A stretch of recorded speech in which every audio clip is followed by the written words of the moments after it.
Welcome back to Peach Acres. I'm out here working as always. Yeah, today we are putting our bees in their beehive. So let's see how that works out. All right, guys. So this is the place we're putting our beehive. I'm going to try to get it right there where the chicken is standing at. I don't know why the chicken is following me. I don't like I like them back here since hawks love to mate back here. Why I do not know. I guess because it's so secluded, but they love to mate in my backyard. So we got a couple of smaller hawks that do that, but so far no hawk has ever grabbed any of my chickens, despite what it looks like. The trees kind of make great cover, and they love to duck in these. Yeah, you can see there's a lot of woods around me. As you can tell, here's Ham and Sandwich over here. They're coming down with us to make sure we, I guess, where we put the the beehive. They are so cute, guys. If you ever think about getting pigs and you want like a pig that's a slower grower, fun, cute, and colorful, these are like great pigs. They act just like dogs, and I love the fact that they're actually a slow grower for me. It works well for me because, yeah, I'm intimidated by those big giant pigs, but yeah, they are awesome to have on the farm. They actually keep the hawks away. Okay, so let's get down here. We gotta walk through this foliage. We got so much over here. Ham, Sandwich, what you doing? What you found to eat? Hopefully it's edible. All right, this looks like a good area right here. Yeah, this looks like a good area. I can kind of see it. Hopefully my neighbor come and gets his tent. Neighbor, come get your tent. Okay, let's do some investigating first, because I haven't been back here in a while.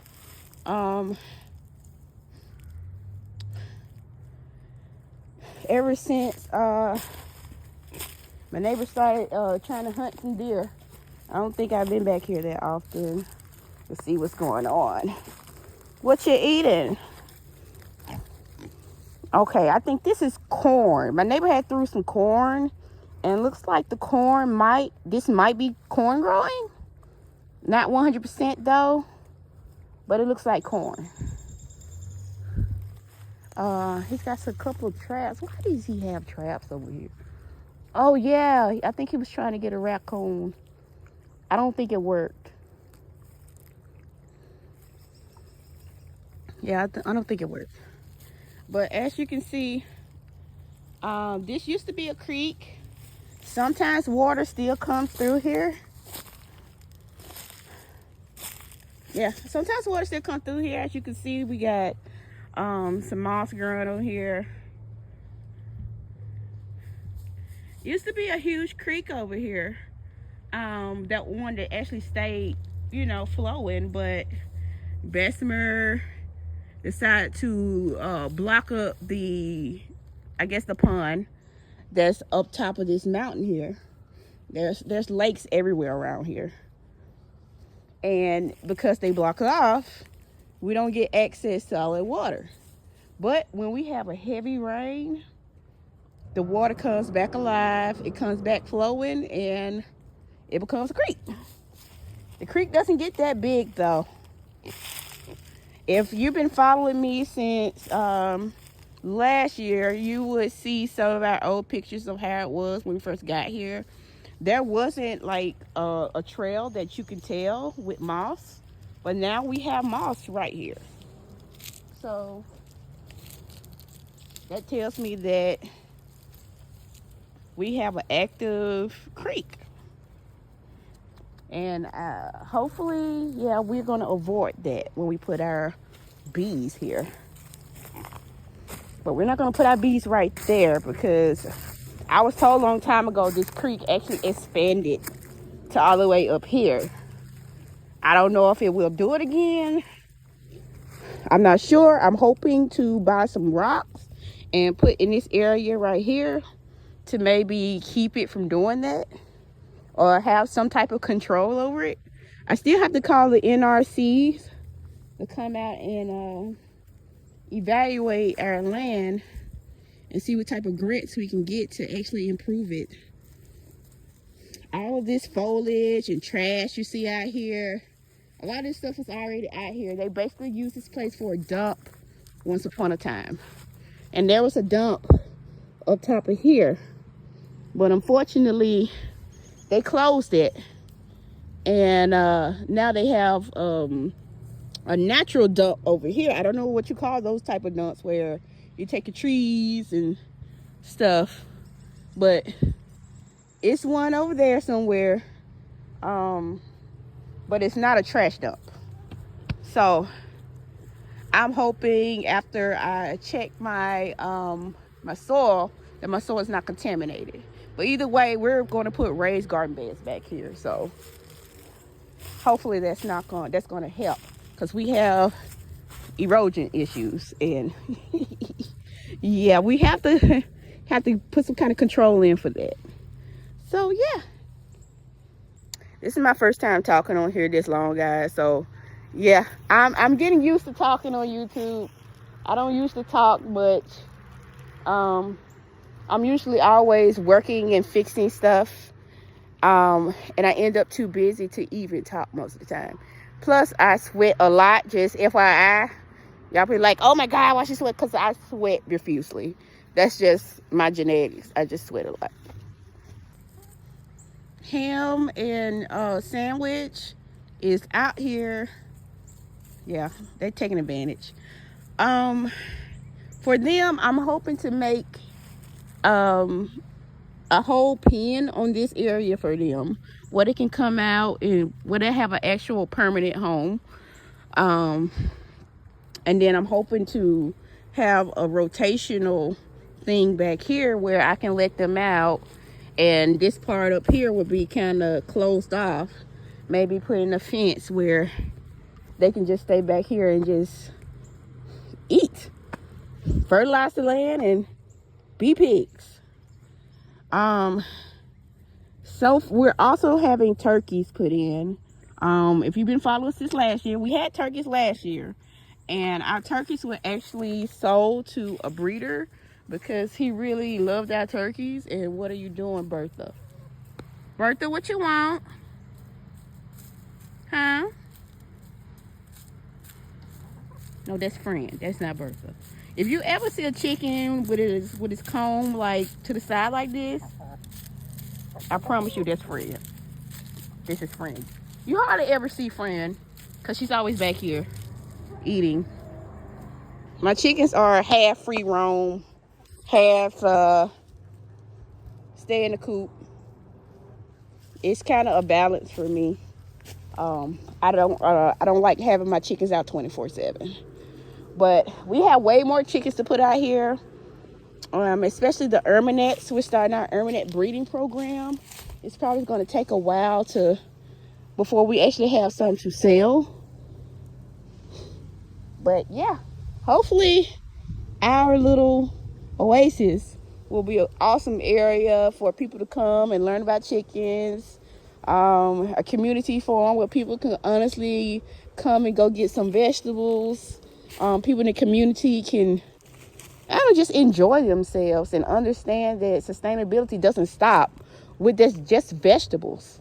You also can incorporate chickens, pigs, ducks, turkeys, and anything else to help you on your sustainability journey. So yeah, sorry if that sounds like a blurb. I'm very passionate about it, but yeah, we got a lot of things going on out here. This is why I hardly ever show my face, because I'm always busy. But anyway, let's get back to this beehive. We got to get this beehive set up, so I will be right back.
Guys, it's more than enough food.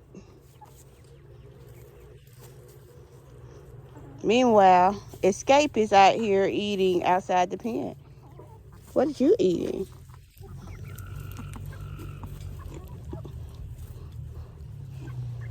This ham.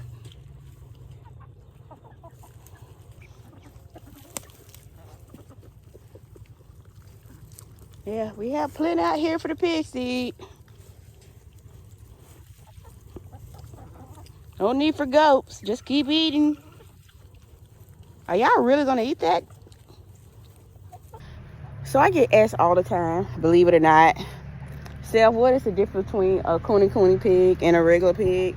Like, why are they a certain color and why do they look like that? Kunekunes are from New Zealand.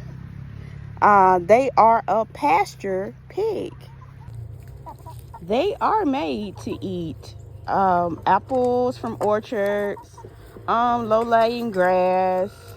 As you can see, Ham is tearing this hen bit and stuff up. They eat all of this stuff. They're like little goats, except with bigger appetites.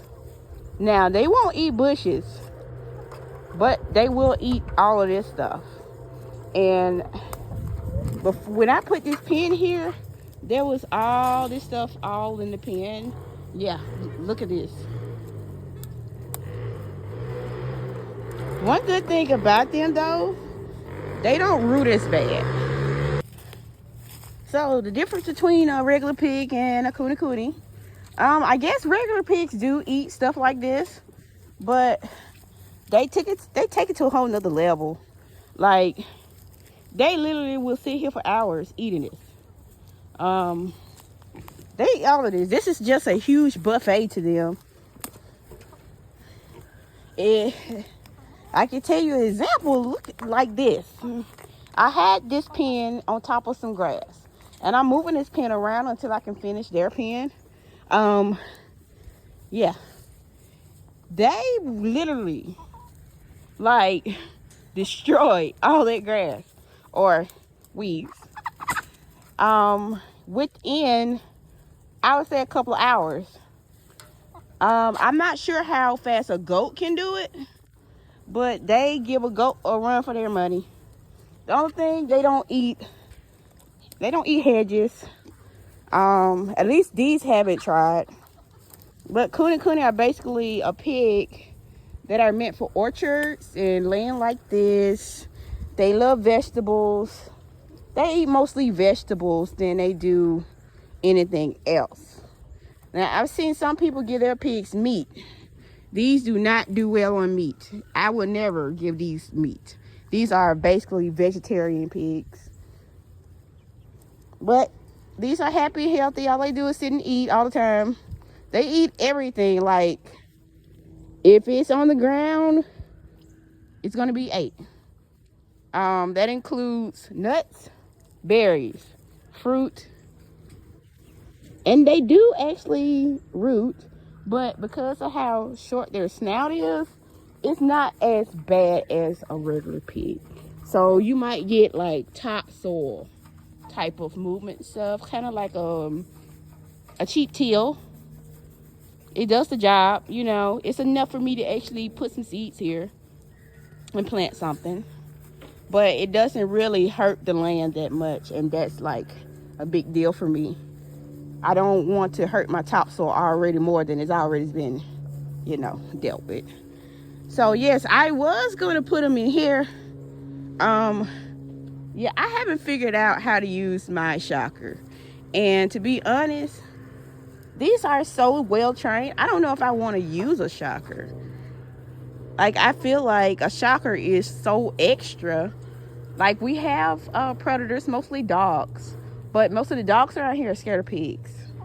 Apparently, we do have wild pigs, or somebody used to own some back here a long time ago. And I think some of the dogs have run into those pigs, and they don't have happy memories. So, yes. Like, you could literally just walk up and pet one. They really don't care. Hey, Ham, how you doing? Yeah, they really don't care. They enjoy it, and sometimes they flip over and try to get you to rub their belly.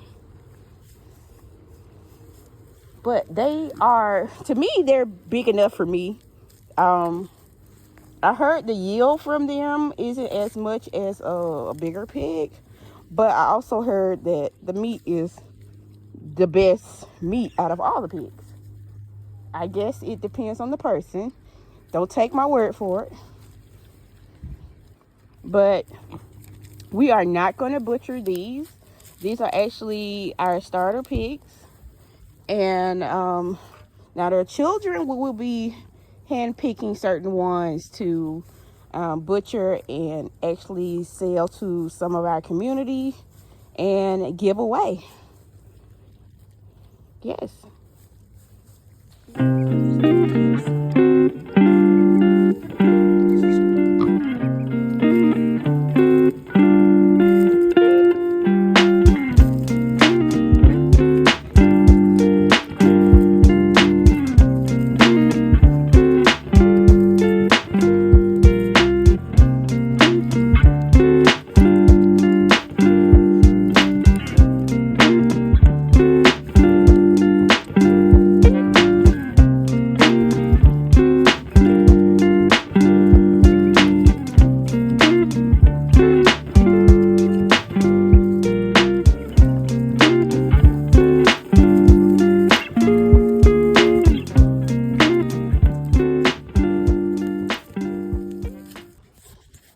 All right, y'all. So we got my beehive stand ready to go.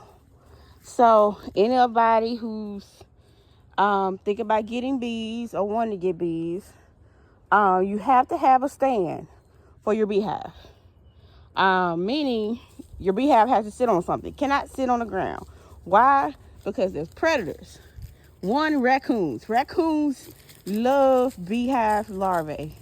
So they will destroy your beehive just to get to their larvae. So getting them off the ground helps with that. On top of that, you got water, moisture, all that good stuff. And we position it to where the sun, it's kind of here on a certain time of the day. When he moves the tent, the sun's going to come beaming right down here. So this was the perfect place for us. I used 3 pieces of 2x4 wood because 1, I don't trust 2 pieces of wood. 2, I wanted to make sure it was sturdy and no matter what, it did not fall down. Some people use 2. Some people take the wood and put it inside the bricks. Well, I'm putting them on top because the beehive that I purchased is extremely heavy. So this should work for us. My stand has 6 center blocks. You can get center blocks from Lowe's for little nothing, for like $2 or $3 a piece. So this whole setup probably cost me like $30. Beehive not included in that price. I got the beehive for $100 and something from Amazon. And don't let anybody tell you that Amazon has terrible beehives. You just have to look at your brand. Certain brands are known to have great beehives, and we went with a certain brand and we did our research and we found a brand who actually really had wax dipped beehives.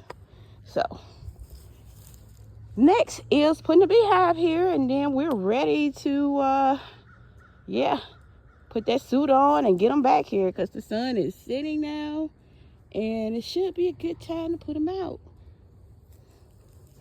Keep in mind that if I forgot to get a lighter for my smoke. Yes, that's my bad. But hopefully, we won't need it. Hopefully we won't need it. And so once I put them in here, I'm going to step away and hopefully they just, do what they do. And checking it out, making sure it's sturdy. That's a good way to test it, huh? Making sure you can scratch your itch. If you're wondering what they're eating, like I said before, it's corn that my neighbor threw for the deer. He had a massive amount where he was trying to get the deer to come, and yeah, it was a whole story behind it. But he finally got his deer, and unfortunately he left a pile of corn. I didn't mind it since our land is by the USDA is known to be highly erodible. So any kind of crop or cover crop that we can get here is a massive win for us. And not only that, it feeds my animals and my pigs. So it's just an extra bonus for them.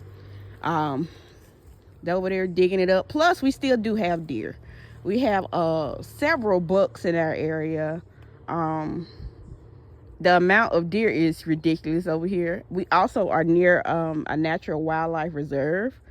I think it's called Daughter, and they're known to have like a certain type of fish that's only found in the water. I think it's called a darter fish, and it's critically endangered. So yeah, we're very close to that. So we get all the bobcats, all that good stuff. And the funny part is, like, there's a resident community in front of us. So, community in front of us, but we're in this section with absolutely nothing. Like, for 10 miles behind us, there's nothing but woods. On the side of us, nothing but woods. Yeah. So we own a good portion of this. I mean, just by you just looking, if you can like eyeball it and see where the surveyors put the flags, there's a flag like down through there. I don't know if you can. Yeah. You see that flag? It's properly lined. There's a properly line there. And keep in mind, our land is shaped funny. We have like a section taken out of it. So it goes here, and then it goes along this creek line, and then you see another mark. Yeah. And then it goes all the way down from there. So it goes all the way to over there, and then all the way around there. It's way more than what it looks like also, but over there is pretty, it's maybe a little bit, but over here, there's a massive amount that we have not cleaned up that goes to the other side. So yeah. We're in for it, but I love it. All right, y'all. We got our wagon. We got our bees. The sun going down. Perfect time. I am ready. Hopefully this bee suit I got holds up. I don't know. This is my first ever bee suit. Yeah, I'll let y'all know. All right, y'all, it's getting dark. We got the base on with our frames, and I had to put all of these together, and this is what the frames look like. I'm hoping they accept these frames. It said online and at my bee class that sometimes they won't accept them, but let's hope that they do. So we're gonna put these right here. And I think I'm going to see if I can lay the queen on top instead of just willy-nilly, yeah, yeah. I'm going to see if I can lay the queen on top, and we'll see how that works. One thing I also learned is this part right here.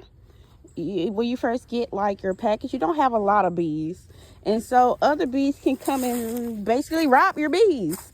So you want to make the hole as small as possible so that they can actually like protect their home better.